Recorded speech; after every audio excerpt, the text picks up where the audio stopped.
Tim, what's your topic? So my topic today is cell phones.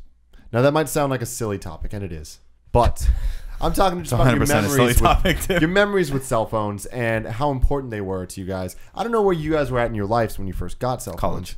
You were in college. I was in my junior year of college when I got a cell phone for the first, or sophomore year. Okay. Probably. I started driving in my mom, and it wasn't a cell phone; it was a car phone. Oh, the car phones are the best. And it was just like a long receiver that had a power plug, and it was literally put in the glove box in case the car ever broke down or I needed to call it. And I remember I had my cell phone number, which was my cell phone number for the rest of my not until I changed it to a California number, but it was in Sharpie on the back of it. Because the hell am I to remember this dumb number that I'll never use? I don't even know what a car phone is. The car phone would be in the middle, usually in the in the console between the driver's seat and the passenger seat, and it was attached to the car, the power of the car, and it was a box, and you would.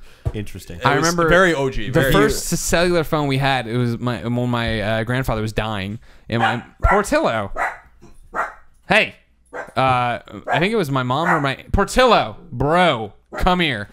Shut up. Mom or aunt had it, and it was in a bag. It had like an external battery that it was so big that they were big. It rested on it, came out, and it was corded to the battery. Like that's how crazy it used to be. The one I had was a car phone that it was way long, and then it just set. It wasn't like Zach Morris thick.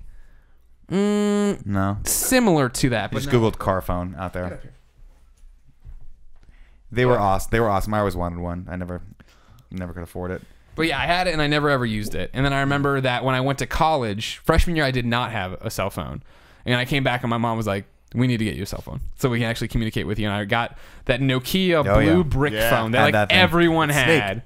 Yeah, with Snake. That's why I brought this topic up. It's these weird memories because once I started thinking about it, I saw a Motorola Razr. Oh. So that is what triggered this. And I was like, man, that hits me. My wife had that phone. Until our second year of marriage, she had that phone. Alfredo had his till he got his iPhone. I had to. That's what I had. Literally, that's what my wife. My wife had the flip up. It was in like pristine condition because my wife takes good care of all of her technology. It's amazing. And I had to pry that thing out of her hands and put an iPhone 4 into it because I was like, you've got to get rid of this thing. Yeah. You've got to be able to answer email on your phone. She's like, I'm not going to do it. I'm not going to do it. I don't need that.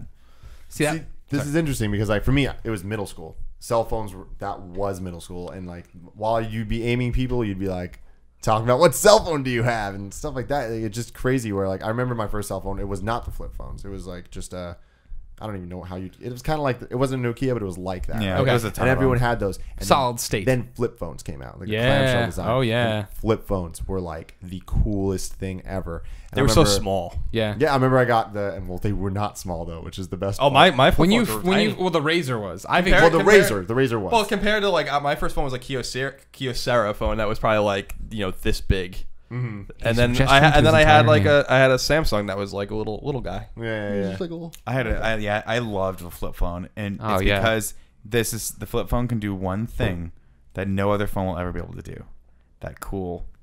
And then I'm done. Cool. And you just knew you were gonna feel it when you shut that phone. It was like click. Yeah. And you knew you thought you looked cool. In reality, you looked like a giant dildo. So there was I think it was the Samsung, the T720 series, which was like the flip phone that everybody wanted, and then everyone got it, and you could take off the cover and like switch it out with like different covers. You go to Chinatown and like they'd have like all the bootleg different covers you could use, and it was like that was such a big deal. It was changing out it wasn't even a case. It was like just the phone. And like that was the coolest thing, and being able to you could make purchases on the phone of downloading ringtones and being able to like change your ringtone. So it wasn't just the Nokia sound effects and stuff. It was you get to listen to these horrible MIDI versions of songs you love, like Eminem's "Without Me," which was my ringtone for way too long. Yeah, and should still be your ringtone. It was just so like I remember that being such a big deal, and then then eventually I'll never forget being at my friend's house for his birthday, and then we're all just sitting there doing something stupid, probably like playing Yu-Gi-Oh, and then all of a sudden the like TV, like a commercial comes on, we all just go just look over, and it was the Razr. Yeah, and we just see it just spinning and stuff, and like I remember all of us being like, oh my god, like that is what rich people do. Yeah, this is awesome. I hope that one day we get to see one in real life. Yeah, I have that story from the opposite end where I got a Razr. I had graduated college. Maybe I was still doing... No, I was in a shirt and tie, so I must have graduated. And I was working at the paper. And I went out to an event at a middle school where I was reporting on what they were doing, and my phone rang, and I pulled it out and flipped it open like a badass. Baller. And took it, and all the kids were like, he's got a razor, and they like grouped around me while I was on the phone. That would have been me. That was so crazy. Like, it was the holy grail of like, and yeah, when we'd see people, it'd be like, oh my God, razor. That's crazy. Dude, do you remember how fast you got at texting on those things? Oh yeah. Where it was like eventually, like the 1 2 3 1 2 3. Yeah. It blew my mind there because I think maybe it was Nokia or maybe it was my Verizon phone could do the predictive text stuff. Remember that where it was like you wouldn't you just like click and it would figure it out for you, and I was like, this is cheating because I loved the AA. I like the challenge. And if you messed up halfway, you're like, oh, there's no going back now. She'll just have to figure out what I mean. Scarpino Texting Association. There you go. God, it was the bomb. Yeah, I had the Nokia phone. I always wanted the Razor. Then there was something called the Crazer, right? The Razor, yeah. What's the Crazer? That was the one that it wasn't a flip phone. It was just a. Oh, it kind of flipped out. Like there was a time when it had a bigger screen and stuff, and then that came out around the time, if I remember correctly, when the original Apple phone came out before the iPhone, where it was Apple teamed up with, I want to say AT&T, and they made a phone where it had iTunes support in it, and you could play music. So it was like an MP3 player. It was kind of like an iPod, but it was also a phone. Yeah. And then it was fucking shit. It was so bad. Like, I remember my friend also that was another one where we're like, oh my God, I wish we had the Apple phone. And then like Janie Lee got it and was like, oh, this thing sucks, Janie. Go away. I don't ever want to talk to you again, Janie Lee. Yeah. I had a BlackBerry. So when everyone else was going Apple, I was like, I wanted to stay on Verizon. So I'm like, no, I'm gonna go BlackBerry. I'm gonna prove everyone wrong with the BlackBerries. I'm gonna prove everyone wrong. It's better for business. It's better for you. No, it's not better for me. I always like that with Palm Pre. You loved your Palm Pre. I forgot about that. Yeah, Palm Pre was fucking legit as shit. It really was. WebOS was awesome. WebOS is still better than anything Apple's ever done, and I've been using iPhone for a long time now. But yeah, I love because I had a Kyocera in the late 90s. I think it was like 2000, and then like a bunch of flip phones. And I don't know about you, but all my flip phones were smaller than this. Every one I ever had. So, and I have them all. I'm talking about like the thickness. Oh, the thickness. Because like the T720 was like that thick, and that was a thin one. Mine weren't too much thicker than an iPhone. Let's take a total. All Apple? Are we all iPhones? Yeah, I have an iPhone. They win. They won. It's crazy for me to meet somebody who doesn't use an iPhone. There are many of them. They're a cult. Let me drive that back. Let me pull that one back a bit. Sorry. Crazy for me to meet somebody in San Francisco that doesn't use an iPhone. Yeah, everyone in San Francisco uses an iPhone. Almost. Yeah, Scott Lowe is the only one who seems to sub in and out with something. There's else. a lot of Android users. What's crazy to me is seeing people with flip phones or stuff like or razors. Like my friend James had a freaking flip phone until like literally a month ago when he got his first iPhone. And now he's blown away. It's crazy to see him. It is wild when you finally succumb to it, because I stuck with WebOS for a long time because that operating system was awesome, and it was like so quick, so much quicker than an iPhone, and it had tactile buttons on it too, which was like really awesome. And the screen was nice. We get it, you like it. But my buddy was an electrical. I went to Northeastern, was an electrical engineer, worked on a phone too, and a lot of good that got him. And begging for change now. Probably works at Apple now. No, he doesn't. He works at the same firm. But he, we used to talk about like, the advancements that other companies were making were usually overshadowed by how big these companies were. Like, Android with Google and Apple with iPhone kind of just pushed everyone out, and a lot of good ideas, whatever. Yeah, but like we live in a bubble with Apple here because Apple's user base with iPhone is plummeting and is in like the teens, I think. So everyone we know has Apple, but if you go like normal place in the United States, most people have Android. And do you think that's because the allure of the Apple device is just worn off, or it's because they haven't iterated? Haven't actually. I think it's because there's so many Android devices. Yeah, there always has been. Like Apple's share of the phone market has never been like dominant. Like if you looked at it, it was only, I think at the peak of it, it was only like 10% of the market or something like that, because there are so many other types of phones out there that compete. Like I don't think it was that low. I think it was pretty low. I don't think it's ever been like insanely vastly dominant. Insanely vastly dominant. Well, because you have to remember also, like, I think they dominated the smartphone category. Maybe the smartphone category, yeah. But and I remember seeing they originally dominated that. Then it got dialed back down once Android started doing a lot more and more and more. But I mean, it's Metro PCS. You can get like. I think they make the bulk of their money off of iTunes and their subscription, or their services. Yeah, but Apple has the whole approach, the old Nintendo approach, which is like we make the hardware. we make the money off the hardware. You use our operating system, but like Google's very different. They're like, anyone can make a phone. We don't give a fuck. In fact, you're going to make our phones cheaper, and then we make all the money on the back end with licensing fees, and then on Google Play or whatever. So it's like, to me, like, that makes sense. And Apple did a very un-Steve Jobs thing, which was make a cheaper iPhone, which Steve Jobs would have never ever done, because Apple's always been looked at as like a really luxury product. You want to make it really expensive and nice. Yeah, that was the first step. I knew they were like, they're on their way down. Yeah, Apple's in trouble. That will look worse than a Samsung device. We'll save it for another day, but Apple's gonna be in a world of hurt, I think, in the next 10 years. I don't think so. I think they're the one they definitely have to come up with something big. Yeah, because like I was talking about with my father when I was home on Long Island, and I was like, we were talking about Apple and how he's amazed by Amazon, and like how he's an older man, and he's like I was on my phone and I just bought, what's that Apple device you get, Colin? He has an Android, and he was all like, it's so cool because I just went on my Amazon app and I ordered something and it just came to the door, and I was like totally blown away by that. I'm like, yeah, it's really cool, but like we ended up segueing and talking about iPads and iPhones, and I was like, the beauty about Apple has always been with Steve Jobs has always been like you didn't even understand that you didn't have something that you need, right? Like he filled the need that you didn't even know you couldn't even comprehend, like, and it's so true. And it happened with Mac, Apple II, Apple 1 and Apple II, and then really Macintosh, and then it happened again with the iPod. The iPod, and then the iPhone. The iPod was the first thing that really blew me away, where I was like, because there had been other devices out there, like Sony had been trying to figure it out for a while. Right? You had the Walkman, you had the Discman, the little Discman. What was the smaller one, the mini disc? Yeah, I had a mini disc player, and then all of a sudden Apple comes out with this device that looked more clunky than everything else, and it had that horrible spin wheel. It did not look more clunky. At first, it wasn't a spin wheel. The first time it was buttons. I don't know if you guys remember. Yeah, and like it didn't design aesthetic wise. It looked totally different than what Sony had been putting out to market. Right? Sony put like the futuristic, like they had the and this was just something that you're like, this is friendly. I want to interact. It was heavy with this, as right? shit the first time. That thing was a brick. Yeah, it was a brick, but like that's why they broke it so easily. Revolutionized the game, man. It was just like, yeah, they're not the first ones. They weren't the first. Spitting. They didn't make it the MP3 player. They didn't invent the MP3 player. They made it something appealing to make it feel like you needed it. And they didn't invent the smartphone. They didn't invent the tablet. Like they have these things, and you're like, because my dad admitted, he's like, I didn't realize I needed a smartphone. Now I can't imagine not having one. And I'm like, but that's the thing, like.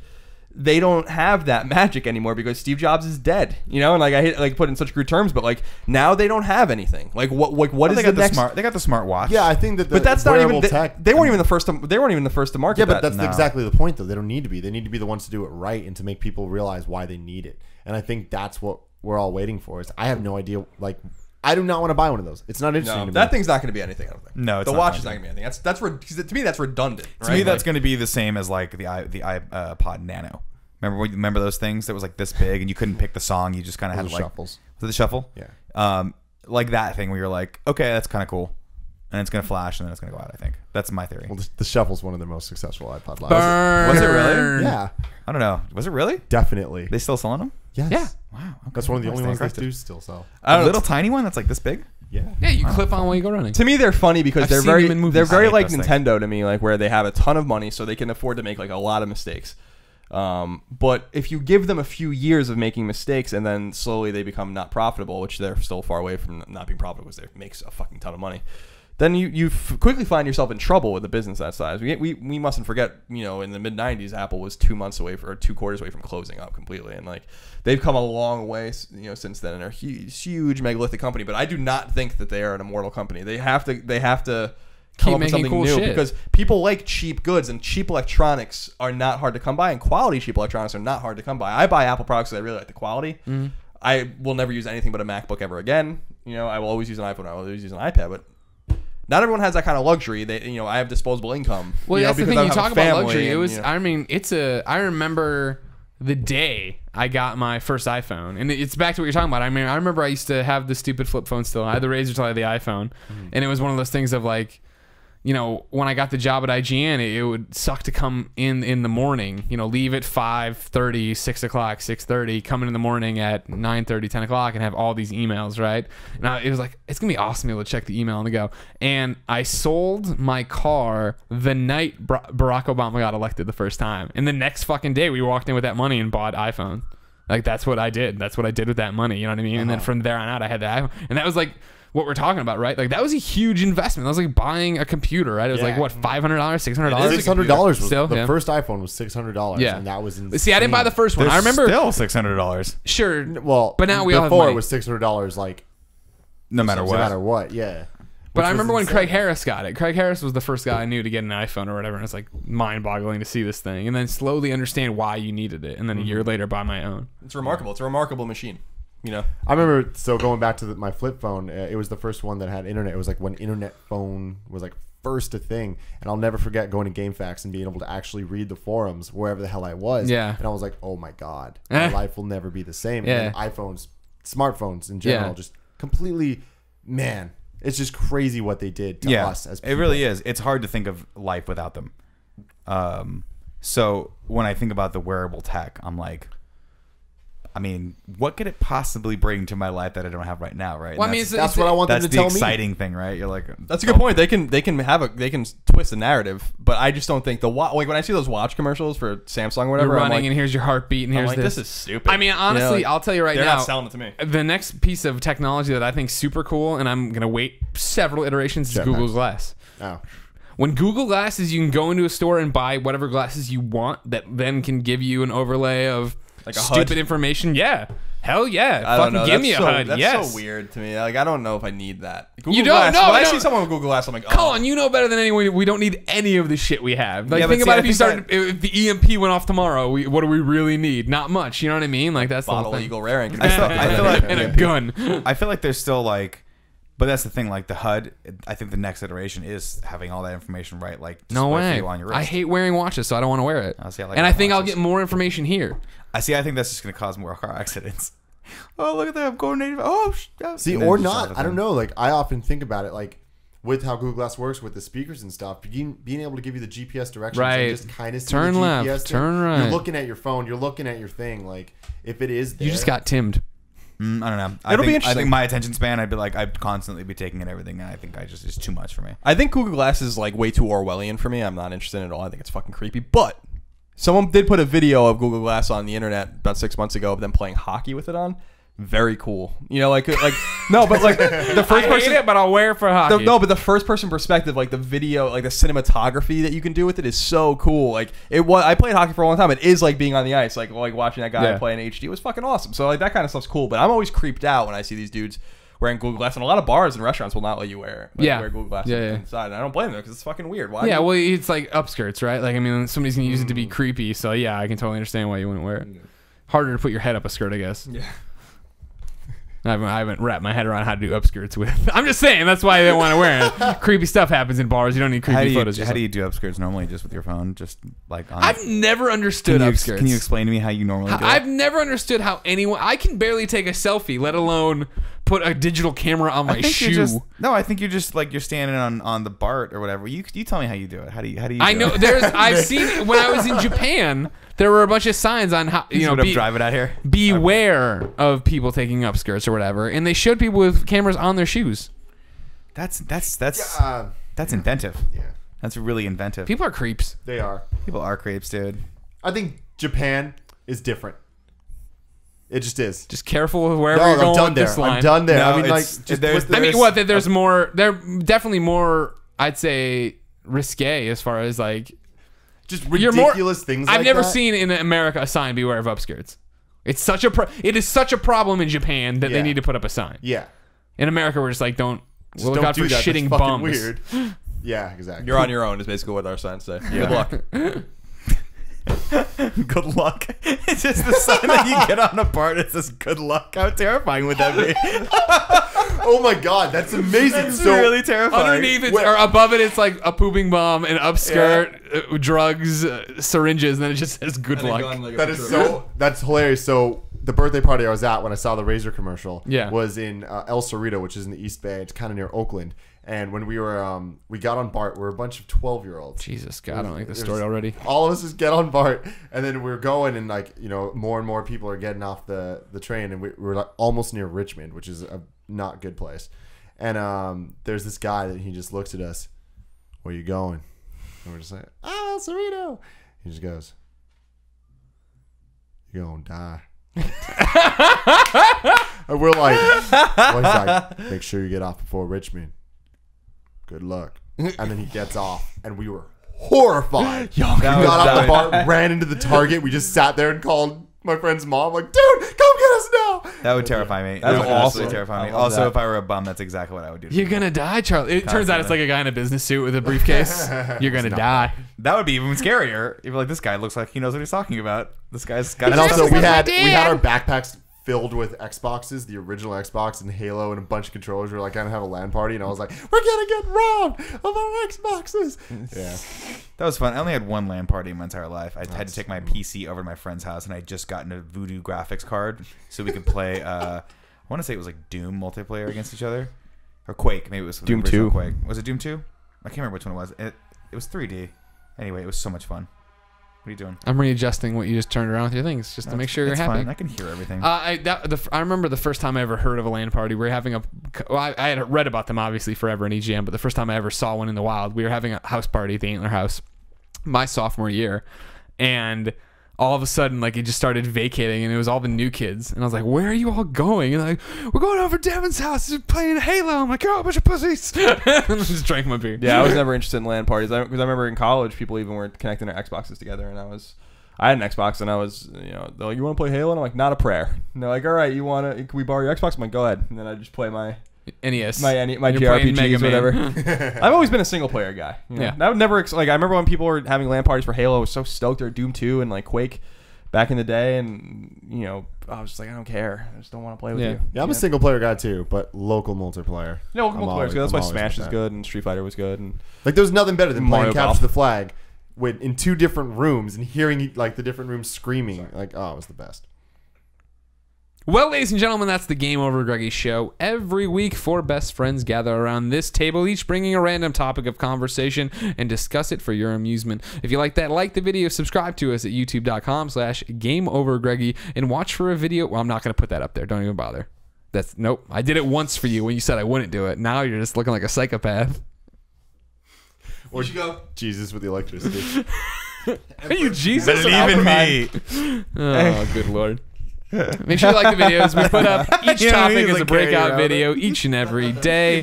If you want it early, go over to GameOverGreggy.bandcamp.com. Every Friday we post the full show as an MP3 for $1. If you don't like that, go get it for free at GameOverGreggy.com. Go buy this Sean Finnegan t-shirt along with a number of other ones. Let's see if we can get Sean Finnegan to beat Scarpino this month, huh? That's all I want. It's not gonna happen. No, not going to happen. Nothing beats Scarpino. Nothing. Thank you all for watching. Thank you all for being Nothing Beats Scarpino.